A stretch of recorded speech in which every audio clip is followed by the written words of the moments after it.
Esse grupo religioso não é mais apenas uma seita isolada focada somente em rituais. Tornou-se um caso intrigante, combinando interpretações religiosas rigorosas com certas questões jurídicas que atraíram a atenção internacional. Fundado no final da década de 1980, ele se baseia em uma aplicação precisa de leis religiosas específicas, criando limites claros entre práticas religiosas e gerenciamento de grupos.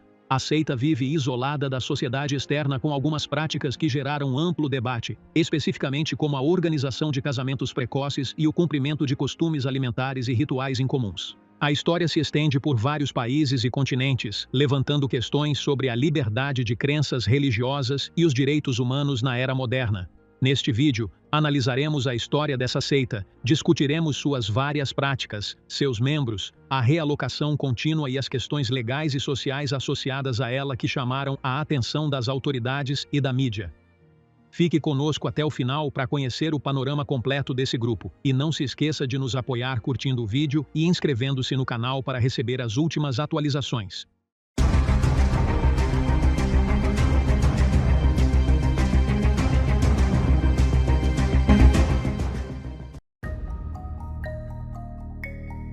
A história da seita Lev Tahor começou em 1988, fundada pelo rabino Shlomo Helbrans, que cresceu em um ambiente secular antes de escolher um caminho de devoção religiosa rigorosa. Ele recebeu sua educação rabínica em Jerusalém, onde desenvolveu uma visão religiosa rígida, baseada em uma interpretação única e extrema da Torá.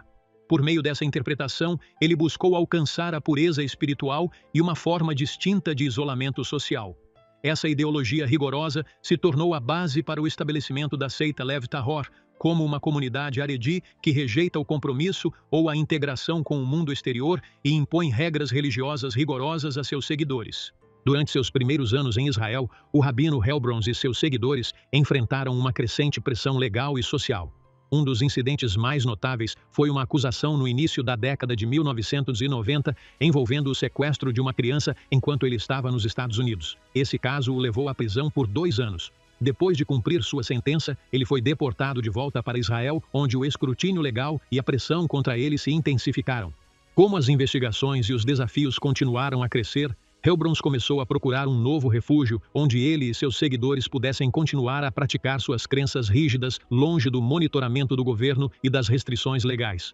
Seu objetivo era criar uma comunidade que permanecesse completamente devotada à sua interpretação da lei religiosa, mantendo distância de influências externas. Essas lutas iniciais desempenharam um papel crucial na formação da identidade e da direção do Lev Tahor, reforçando seu compromisso com o isolamento e a adesão estrita a seus princípios religiosos. Nesse contexto, o rabino Shlomo Helbrans e seus seguidores iniciaram uma longa jornada de movimento e fuga, já que se estabelecer em um lugar se tornou quase impossível devido às constantes pressões legais e sociais, buscando um ambiente mais seguro onde pudessem praticar suas crenças livremente. O grupo se mudou para o Canadá e estabeleceu uma comunidade fechada na cidade de Saint-Agathe-des-Monts, em Quebec. Eles acreditavam que o Canadá ofereceria um grau maior de liberdade para viver de acordo com suas práticas religiosas rigorosas. No entanto, as pressões não cessaram. As alegações relacionadas a maus tratos de crianças continuaram a seguir o grupo, levando a um monitoramento constante e a um exame legal pelas autoridades locais. Com a intensificação dessas pressões, a seita começou a procurar outros locais de refúgio na América Central. Eles se mudaram para a Guatemala, na esperança de construir uma nova comunidade lá. No entanto, as autoridades não aceitaram sua presença e foram realizadas batidas policiais após denúncias de abuso infantil dentro do grupo. Diante das crescentes investigações, a seita mudou-se mais uma vez, desta vez para o México, onde se estabeleceu nas remotas selvas de Chiapas. No entanto, sua estadia lá também se tornou problemática, pois as autoridades iniciaram investigações sobre acusações graves, incluindo tráfico de pessoas e abuso sexual. A migração constante do grupo não se limitou às Américas. Seus movimentos acabaram se estendendo também à Europa Oriental. Durante esse período, os membros da seita viajaram por vários países, incluindo Romênia, Turquia, Albânia e Moldávia, procurando locais onde pudessem permanecer longe do escrutínio do governo e da supervisão externa. Finalmente, no que parecia ser uma tentativa desesperada de mudar de direção e encontrar um novo refúgio, os membros da seita tentaram atravessar a fronteira da região do Kurdistão iraquiano para o Irã. No entanto, as autoridades locais os interceptaram e, por fim, devolveram os membros do grupo à Turquia e à Romênia.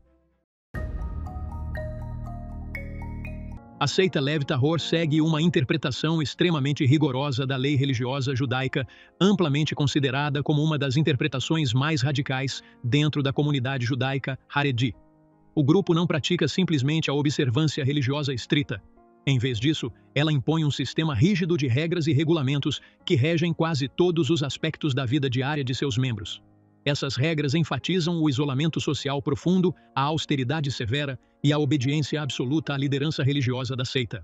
Espera-se que os membros sigam a orientação da liderança sem questionar, criando uma comunidade insular e rigidamente controlada, na qual a autoridade religiosa desempenha um papel central na tomada de decisões. Um dos aspectos mais controversos da estrutura interna do Lev Tahor é o sistema de casamento praticado na comunidade. Normalmente, os casamentos são organizados e cuidadosamente gerenciados pela liderança do grupo. De acordo com vários relatos, às vezes as meninas podem ser incentivadas ou pressionadas a se casarem em idades muito jovens. Como a seita opera em grande parte como uma sociedade fechada que limita a interação com o mundo exterior, os membros, especialmente as meninas, geralmente têm pouca oportunidade de recusar esses arranjos ou buscar assistência de instituições externas. Os críticos argumentam que essas condições podem deixar mulheres e crianças particularmente vulneráveis ao controle social rigoroso por parte da liderança da comunidade, que justifica essas práticas por meio de suas próprias interpretações da tradição religiosa. Em muitos países, essas práticas entram em conflito com a lei civil e têm sido um fator importante por trás de investigações legais e ações governamentais direcionadas ao grupo. A vestimenta e a aparência também estão sujeitas a normas rígidas. As mulheres e as meninas devem usar roupas que cubram todo o corpo, geralmente consistindo em longos trajes pretos. Os observadores costumam notar que a roupa se assemelha ao niqab islâmico, devido ao alto nível de cobertura que oferece. Espera-se que as meninas comecem a usar esse estilo de vestido desde muito cedo, às vezes por volta dos 3 anos de idade. Além disso, os relatórios indicam que as cabeças das crianças podem ser raspadas regularmente, enquanto os homens adultos são obrigados a manter barbas longas e bigodes que não são cortados ou aparados durante toda a vida. Essas regras de aparência funcionam não apenas como expressões religiosas, mas também como símbolos visíveis de pertencimento e conformidade dentro do grupo. As restrições tecnológicas reforçam ainda mais o isolamento sexual. Os membros geralmente são proibidos de usar smartphones, assistir à televisão ou acessar a internet. Ao limitar a exposição à tecnologia moderna e às fontes externas de informação, a liderança consegue manter um ambiente controlado, no qual os membros confiam principalmente nos ensinamentos internos e nas figuras de autoridade para obter orientação. Os rituais religiosos do Lev Tahor também são caracterizados por intensa seriedade e disciplina. As sessões de oração podem durar muitas horas e geralmente envolvem a recitação lenta e prolongada de textos religiosos. Os participantes podem repetir orações por longos períodos de forma deliberada e enfática. Esses rituais têm o objetivo de fortalecer a devoção espiritual, mas também reforçam a identidade comunitária e o compromisso com a rígida estrutura religiosa da seita. As práticas dietéticas do grupo são igualmente rigorosas. Embora muitas comunidades judaicas observem as leis dietéticas kosher, o Lev Tahor segue interpretações particularmente rígidas dessas regras. Os relatórios indicam que a seita evita certos alimentos, incluindo frango e ovos, com base em sua crença de que esses alimentos não atendem mais ao que ela considera padrões naturais ou aceitáveis. O consumo de carne é normalmente limitado a animais abatidos sob supervisão rigorosa das autoridades religiosas da seita. Frutas e legumes podem ser lavados por longos períodos para garantir que estejam completamente livres de insetos ou impurezas, e alguns alimentos, como o arroz, podem ser evitados devido à preocupação com a presença de pequenos insetos. Em nível político e ideológico, o Lev Tahor rejeita veementemente o sionismo e nega a legitimidade do Estado de Israel, argumentando que a criação do Estado contradiz o que a seita considera os verdadeiros ensinamentos da Torá. Essa posição é rejeitada pela grande maioria das principais comunidades judaicas do mundo. A posição política do grupo levou a várias ações controversas internacionalmente, incluindo tentativas de buscar asilo político no Irã e expressões de apoio ao líder supremo do Irã, o Ayatollah Ali Khamenei. Essas posições atraíram atenção e críticas internacionais significativas, intensificando ainda mais as tensões entre a seita e os governos de Israel e de vários países ocidentais por vários anos. A seita Lev Tahor tem estado sob os olhos do público devido a sérias preocupações com relação ao tratamento de crianças e mulheres em sua comunidade fechada. Essas preocupações foram investigadas por meio de casos jurídicos e de segurança em vários países, destacando questões complexas que envolvem arranjos familiares, regras comunitárias e o bem-estar dos mineiros.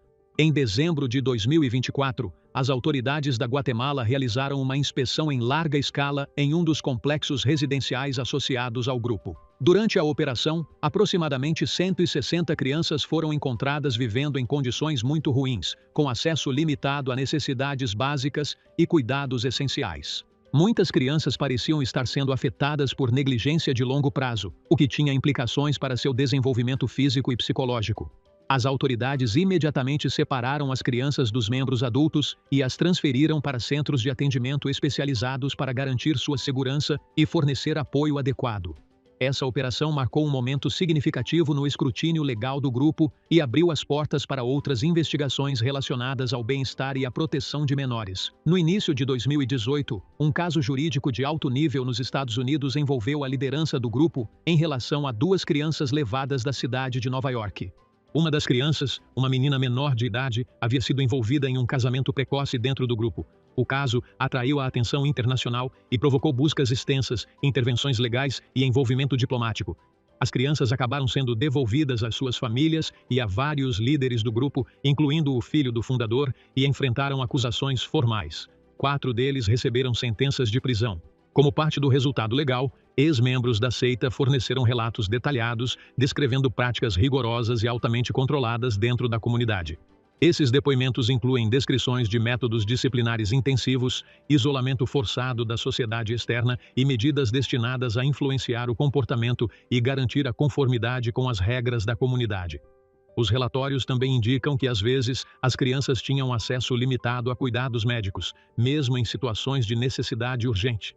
De modo geral, os relatórios documentados sobre o Lev Tahor ilustram um padrão de controle rigoroso, comportamento altamente regulamentado e práticas que podem limitar as liberdades individuais, principalmente das crianças. As autoridades de vários países têm reconhecido cada vez mais essas preocupações, levando a ações legais coordenadas, monitoramento mais rigoroso e atenção internacional. A combinação de obediência forçada, disciplina estruturada, supervisão comportamental e acesso restrito a necessidades essenciais demonstra os desafios enfrentados pelos membros e ressalta a importância da proteção, do monitoramento e da supervisão legal. Este capítulo destaca a complexa interação entre a prática religiosa, a governança comunitária e os direitos individuais, enfatizando a necessidade de vigilância e intervenção para garantir o bem-estar de indivíduos vulneráveis. Ele também ilustra os desafios que as autoridades enfrentam ao equilibrar o respeito à liberdade religiosa com a responsabilidade de proteger os direitos e o bem-estar das crianças e de outros membros vulneráveis de comunidades muito unidas. Desde sua fundação em 1988, a seita Lev Tahor é liderada pelo rabino Shlomo Helbrans, que os seguidores consideram a autoridade espiritual suprema e o único intérprete da vontade divina. Sua liderança estava enraizada no que pode ser descrito como carisma religioso, o que lhe dava controle exclusivo sobre a interpretação de textos sagrados e a definição de regras que regiam todos os aspectos da vida dos membros. Não havia espaço para discussão ou consulta. Todo o poder foi centralizado em suas mãos, resultando em um sistema de governança interna autoritário. Os membros foram proibidos de participar da tomada de decisões ou de expressar opiniões. A obediência absoluta e a submissão completa à autoridade dos rabinos prevaleciam, sendo que os Helbrands eram considerados o guia espiritual definitivo. Esse controle centralizado isolou a seita do mundo exterior, transformando a liderança em uma instituição que emitia ordens sem questionamentos, regulando tanto o comportamento pessoal quanto as regras organizacionais mais amplas. Após a morte do rabino Shlomo Hebron em 2017, que ocorreu durante um acidente de afogamento ao realizar um ritual religioso em um rio mexicano, a liderança passou para seu filho, Nachman Helbrans. Nachman não apenas continuou a abordagem de seu pai, mas a intensificou, impondo restrições adicionais à vida cotidiana, incluindo regras rígidas sobre dieta e vestuário. Essas medidas aprofundaram o isolamento interno da seita e aumentaram o controle da liderança sobre a vida dos membros. Sob Nachman, o sistema de liderança manteve a mesma centralização de antes, reforçada pela legitimidade religiosa que o deixou como autoridade inquestionável. Qualquer forma de dissidência ou crítica era estritamente suprimida, o que deu à seita a reputação de ser uma sociedade fechada governada por um líder absoluto e intolerante à oposição. A autoridade dentro do Lev Tahor tornou-se absoluta e hereditária.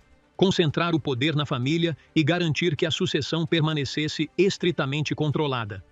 A combinação de autoridade religiosa, regras rígidas e controle pessoal sobre a vida dos membros permitiu que a liderança mantivesse o domínio e impedisse o pensamento independente ou a oposição. Ao centralizar o poder em uma única figura, a seita criou um ambiente em que o desvio ou a desobediência eram impossíveis, reforçando a percepção do Lev Tahor como uma comunidade religiosa, insular e autoritária. Em conclusão, a estrutura de liderança do Lev Tahor exemplifica um modelo extremo de autoridade hereditária centralizada. Ele se baseia no carisma religioso, na aplicação rígida de regras e na supressão de dissidências para garantir a conformidade. Esse sistema não apenas sustenta a coesão interna, mas também isola os membros de influências externas, tornando as decisões dos líderes absolutas e incontestáveis. Atualmente, a seita Lev Tahor enfrenta um conjunto complexo de desafios legais e sociais, e devido ao intenso escrutínio judicial nos países em que opera, seus membros são estimados entre 200 e 350 indivíduos, localizados principalmente no México, Guatemala, Estados Unidos e Canadá, com grupos menores em algumas nações do leste europeu. As investigações contra os líderes e membros seniores da seita continuam, com o grupo enfrentando acusações graves, incluindo tráfico humano, agressão sexual e sequestro. Essas alegações revelam a escala dos abusos que se acredita ocorrerem dentro dessa comunidade fechada. As campanhas legais visam não apenas restringir as atividades da seita, mas também proteger as vítimas, que geralmente são crianças e mulheres. Um desenvolvimento importante ocorreu quando as agências de inteligência, principalmente o Mossad de Israel, participaram de incursões no México. Vários membros da seita foram presos, enfrentando acusações que podem levar a penas de prisão de até 20 anos. Essas operações conjuntas entre as autoridades mexicanas e israelenses enfatizam a gravidade do caso e o compromisso das nações envolvidas em acabar com os abusos associados ao grupo. Apesar dessas pressões, os membros do Lev Tahor continuam a viver sob extremo isolamento social, envolvidos por uma rede de vigilância interna e externa rigorosa. O monitoramento internacional por organizações de segurança e direitos humanos está em andamento. As tentativas de desmantelar o grupo têm enfrentado obstáculos repetidamente devido ao seu alto grau de sigilo, tornando a intervenção um desafio contínuo. A seita atraiu grande atenção da mídia. A mídia israelense o apelidou de Talibã judeu devido às suas práticas extremas e severas, comparáveis aos métodos do Talibã no Afeganistão. Depoimentos de ex-membros descrevem abusos físicos e psicológicos sistemáticos, além de um rigoroso sistema de vigilância interna que monitora os membros e pune aqueles que discordam.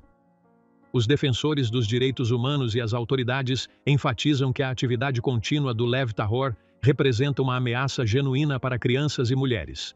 Eles pedem medidas urgentes de proteção para as vítimas e uma ação legal forte para impedir as violações.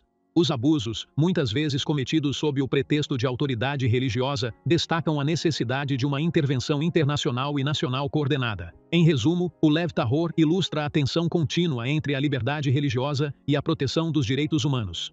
Embora as pressões legais e sociais continuem a desafiar a seita, seu sigilo e controle rigoroso sobre os membros continuam sendo obstáculos significativos. Uma ação eficaz requer monitoramento contínuo, medidas legais coordenadas e salvaguardas sólidas para evitar mais danos e garantir a proteção de indivíduos vulneráveis.